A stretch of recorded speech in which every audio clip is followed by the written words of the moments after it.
The courtroom was silent, the kind of silence that weighs heavy on your chest, when the old veteran stood before the judge.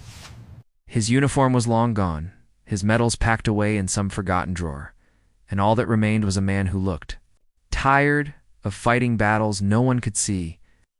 The judge leaned forward, his voice sharp and unforgiving, calling him a coward before everyone in the room.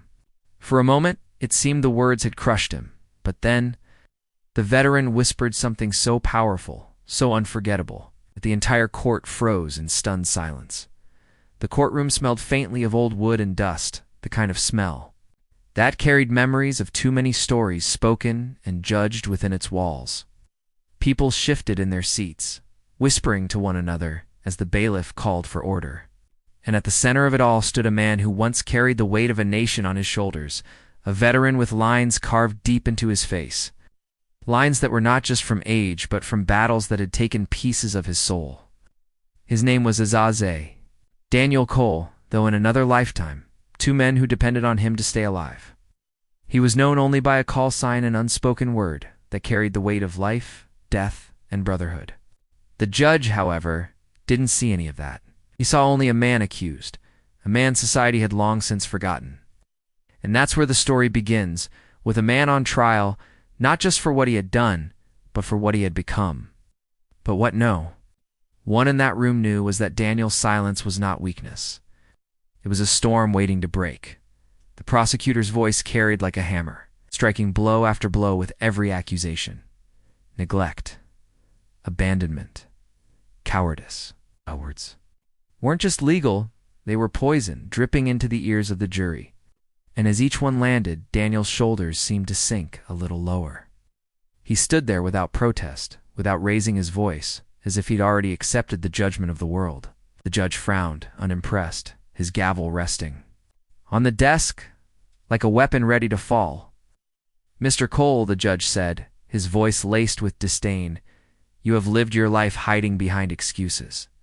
A man who abandons his duty whether to his country, his family, or his community is nothing more than a coward."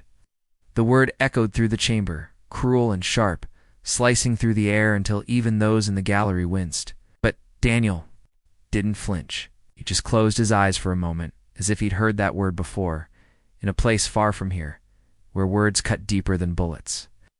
And though the courtroom thought it had seen the end of him, they'd only seen the surface. The silence that followed was thick. Every eye locked on him, waiting to see if he would finally break.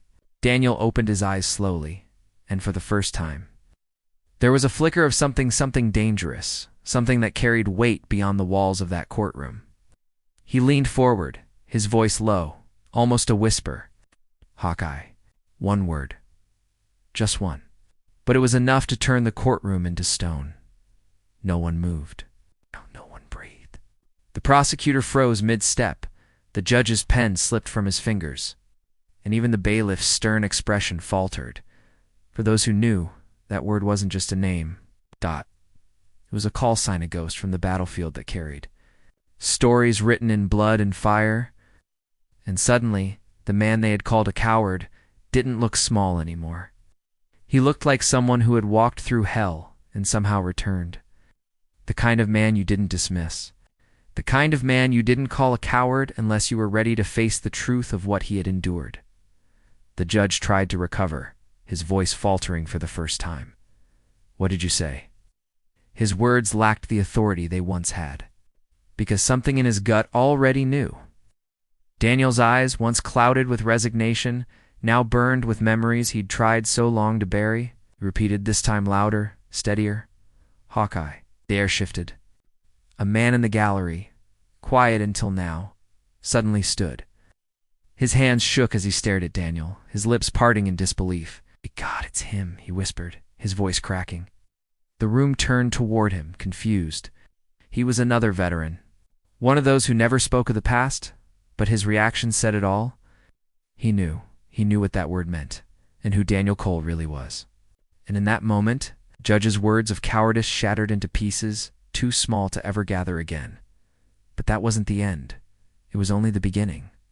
Because with one whispered call sign, the ghosts Daniel had carried in silence began to walk into that courtroom too, faces of men who hadn't made it home. Nights filled with gunfire and screams, choices that tore his soul in half. And now, standing under the weight of judgment once more, he would finally speak not for himself, but for them. The courtroom leaned in, every heart suddenly pounding with the question, what had this man endured? And why had he chosen silence until now? Daniel's voice was steady now, the kind of steady that comes only from a man who has lived with chaos and learned how to hold it in his hands. Hawkeye, he said again, but this time it wasn't for the judge, it was for himself. The room was utterly silent, yet the words seemed to echo off the walls like a gunshot. He raised his head, and for the first time, his eyes locked with the judge's. There was no defiance in them, no anger, just a haunting weight that made the judge shift uncomfortably in his chair. You called me a coward, Daniel said softly, but you don't know the weight of that word. You don't know what it costs a man to carry the dead with him every single day. His words weren't rehearsed. They poured out like water breaking through a dam, years of silence cracking open. And the courtroom couldn't look away. He spoke. Of Afghanistan, of nights spent under a black sky lit only by tracer fire, of deserts that swallowed sound and heat that pressed against your lungs until it felt like breathing was a battle. He told them of his unit, men who trusted each other with their lives, who shared every drop of water, every shred of hope, and who had given him that call sign Hawkeye, the way he could spot danger in the shadows long before anyone else could see it. They called me Hawkeye because I never missed, he whispered, his voice trembling now. Not once. Till that night.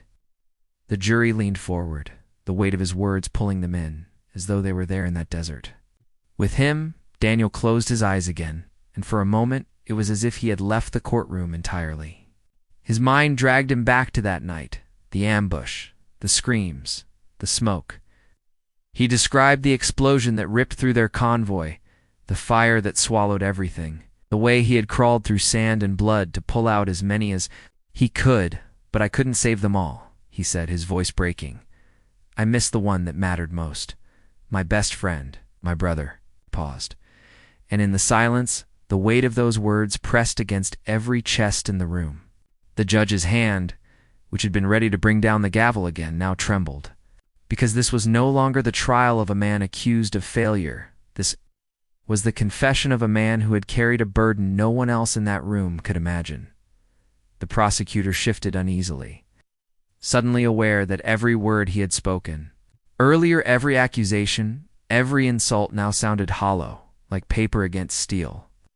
The jury couldn't meet Daniel's eyes anymore, because what they saw in him wasn't cowardice. It was sacrifice. It was the kind of courage that doesn't make headlines, the kind that leaves scars you can't see. Daniel continued, his voice raw. They gave me medals when I came home. But they don't mean anything when I still wake up at night hearing their screams. When I still see the fire every time I close my eyes. His words hit like waves, relentless and unyielding, pulling everyone deeper into his truth. The man in the gallery who had stood earlier, his hands still shaking, spoke. Again, he saved my life, he said, his voice stronger now, that night in Helmand. I wouldn't be standing here if it weren't for him. He pulled me out when the rest of the world was burning. His eyes filled with tears as he looked at Daniel. Don't you dare call him a coward. He's the reason I'm alive. Gasps rippled through the room, and suddenly the story had shifted. Daniel was no longer just a man on trial. He was a soldier, a savior, a reminder of the unseen battles that outlast the war itself. The judge leaned back in his chair, his expression cracked wide open. The courtroom had turned against him, not in hostility, but in realization. His words, coward, hung in the air like a shameful ghost, one he could never take back. Daniel met his gaze again, and this time his voice was calm, almost gentle. You sit there and judge me, but you've never had to choose which. Life to save, and which to let go. You've never had to write letters to mothers explaining why their sons aren't coming home. Don't mistake silence for cowardice, Your Honor. Sometimes silence is the only way to keep breathing. The words struck like a final blow, leaving the judge with nothing to say. But Daniel wasn't finished. He turned slightly toward the gallery, scanning the faces of strangers who had become witnesses to the weight he carried. "I didn't come here to be called a hero," he said, shaking his head. "I didn't come here to beg for forgiveness either. I came here because I wanted the truth to be known. That I loved those men more than my own life. That when the world calls me a coward, it's because they'll never understand what it means to be the one left alive." His voice cracked on. The last word, and for the first time, his hands trembled. And in that trembling, there was something achingly human, something that tore at the heart of E.